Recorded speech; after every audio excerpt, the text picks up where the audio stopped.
बात भगवान राम के जन्म से पहले की है, जब भील आदिवासी कबीले के मुखिया अज के घर बेटी पैदा हुई थी। उसका एक नाम श्रमणा और दूसरा नाम शबरी रखा गया। शबरी की मां इंदुमती उसे खूब प्यार करती थी। बचपन से ही शबरी पशु पक्षियों की भाषा समझकर उनसे बातें करती और जब शबरी की मां उसे देखती तो कुछ समझ नहीं पाती थी।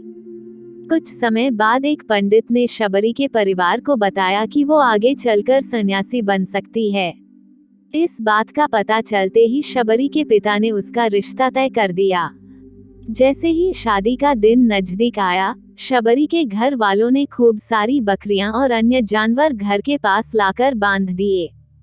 एक दिन शबरी का माँ जब उसके बाल बना रही थी तो उसने माँ से पूछा, इतने सारे जानवर हमारे घर क्यों लाए गए हैं?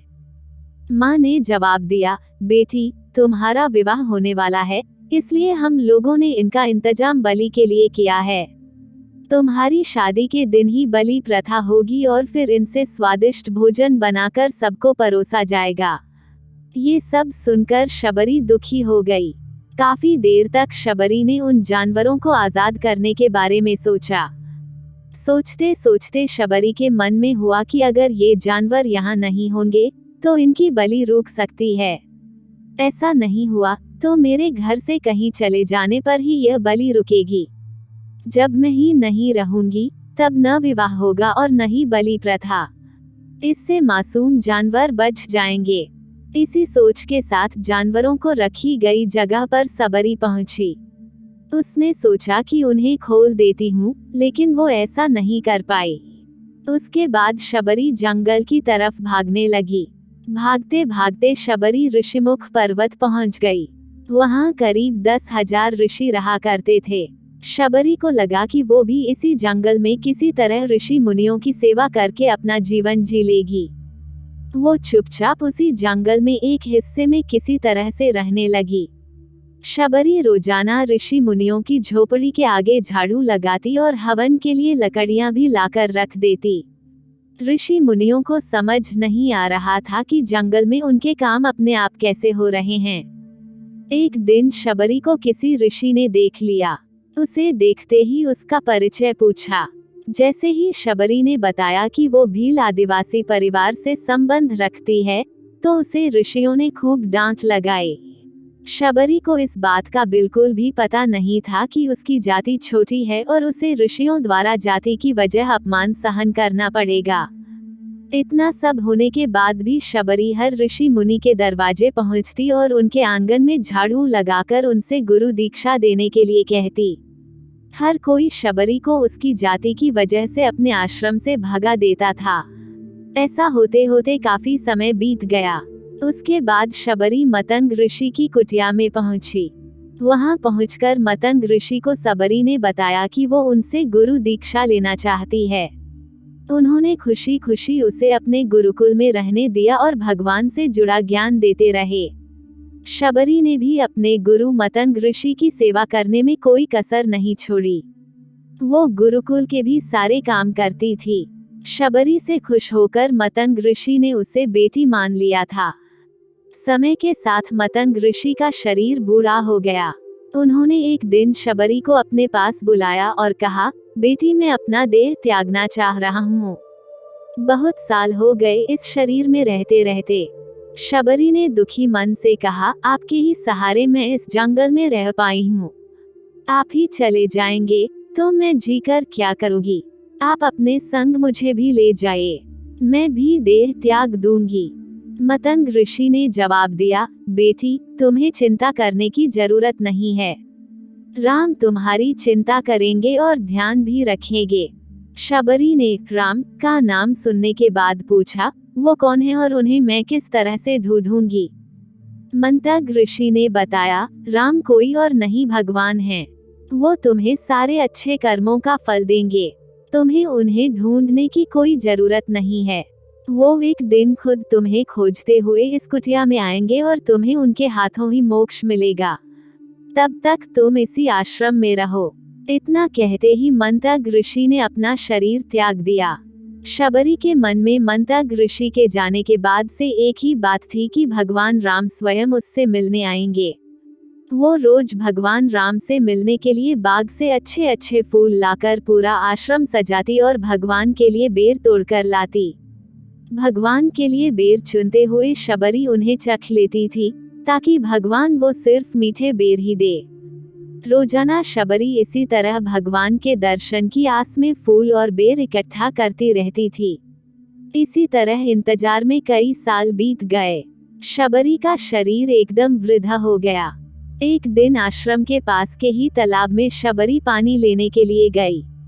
तभी पास के ही एक ऋषि ने उसे अछूत कहते हुए वहां से भागने के लिए कहा और एक पत्थर मार दिया। वो पत्थर जब शबरी को लगा तो उसे चोट लगी और खून बहने लगा। बहते हुए खून की एक बूंद उसी तालाब के पानी में गिर गई। तभी पूरा तालाब का पानी खून में बदल गया। ये सब होता देखकर ऋषि ने शबरी को ही डांटा और कहा कि पापीन, तुम्हारी वजह से पूरा पानी खराब हो गया। रोज ऋषि उस पानी को साफ करने के लिए अपनी कई तरह की विद्याओं का इस्तेमाल करते। कई सारे जतन करने के बाद भी कुछ नहीं हुआ। फिर उन्होंने गंगा जैसी कई पवित्र नदियों का जल भी उस तालाब में डाला। फिर भी तालाब का पानी साफ नहीं हो पाया और वो खून जैसा ही रहा। कई सालों तक तालाब के पानी को साफ करने की कोशिश के बाद भी कुछ काम नहीं आया, तो ऋषि ने थककर सब कुछ छोड़ दिया। इस घटना के कई सालों के बाद भगवान राम अपनी पत्नी सीता के हरण के बाद उन्हें ढूंढते हुए उसी तालाब के पास पहुंचे। ऋषि मुनियों ने उन्हें पहचान लिया। भगवान को वहां देखकर ऋषियों ने तालाब का पानी साफ करने के लिए भगवान को अपने पैर उसमें डालने के लिए कहा, लेकिन पानी जैसे का तैसा ही था। ऋषि मुनियों ने भगवान से भी कई अन्य जतन करवाए, लेकिन वो पानी जस का तस खून जैसा ही रहा। तब भगवान ने ऋषियों से पानी के रक्त में बदलने की कहानी पूछी। तब ऋषि ने शबरी को पत्थर मारने वाली सारी बात बता दी। उसके बाद कहा कि वो महिला ही अपवित्र है, छोटी जात की है, इसलिए ये सब हुआ है। उसी वक्त भगवान राम ने कहा, ये सब आप लोगों के खराब वचनों से हुआ है। शबरी को इस तरह के शब्द बोलकर आप लोगों ने उसे नहीं, बल्कि मेरे दिल को घायल किया है। इसी घायल दिल के रक्त का प्रतीक ये तालाब का लाल पानी है। आगे भगवान राम बोले, कहाँ है वो माई, मैं उनसे मिलना चाहता हूँ। तब तक शबरी उसी तालाब के पास पहुँच जाती हैं। इस दौरान शबरी के पैर को ठोकर लगती है और कुछ धूल उस तालाब में गिर जाती है। तभी सारा पानी साफ हो जाता है। भगवान सबसे कहते हैं कि देखिए, आप लोगों ने क्या कुछ नहीं किया, लेकिन पानी साफ नहीं हो पाया। अभी सिर्फ इनके पैर की थोड़ी सी धूल ने ही तालाब का पानी साफ कर दिया। भगवान राम को शबरी पहचान चुकी थी। उन्हें प्रणाम करके शबरी ने कहा, भगवान, आप मेरे साथ कुटिया में चलिए। भगवान भी खुशी खुशी शबरी के साथ चल पड़े। फूलों से शबरी ने भगवान राम का स्वागत किया।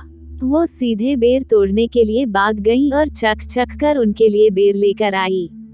उन्होंने बड़े ही प्यार से भगवान राम और उनके भाई लक्ष्मण को बेर दिए। भगवान राम ने भी उतने ही प्यार से उन बेर को खाना शुरू किया। तभी बेर देखकर मुंह बनाते हुए लक्ष्मण ने कहा, भैया ये बेर जूठे हैं, इन्हें आप कैसे खा सकते हैं? भगवान ने जवाब दिया, लक्ष्मण, ये जूठे नहीं बल्कि बहुत मीठे हैं। शबरी माए हम सबके लिए ये बहुत प्यार से तोड़कर लाई हैं। इतना कहकर भगवान राम प्यार से उन बेर को खाने लगे। भगवान ने जाते हुए शबरी माई से कहा, आप मुझसे जो चाहे वो मांग सकती हैं। शबरी ने उन्हें कहा, मतंग ऋषि के कहने पर मैं आज तक सिर्फ आपके दर्शन करने के लिए जी रही थी। अब आप मुझे मोक्ष प्रदान कीजिए। मैं अपना शरीर आपके सामने ही त्यागूंगी। उसी वक्त शबरी ने अपना शरीर त्याग दिया। भगवान राम ने अपने हाथों से उनका अंतिम संस्कार किया और सीता माँ की खोज में आगे बढ़ गए। इस तरह से ऋषि मतंग की बात सच साबित हुई और शबरी को भगवान राम के दर्शन भी हुए। तभी से भगवान राम को शबरी के राम भी कहा जाने लगा। कहानी से सीख, सच्ची श्रद्धा हो तो भगवान के दर्शन जरूर होते हैं। इस तरह की पौराणिक कहानियों के लिए आप हमारा चैनल को सब्सक्राइब करें और बेल का बटन को दबाएं ताकि भविष्य में नई नई कहानियां सबसे पहले आपके पास जल्दी पहुंचे। धन्यवाद।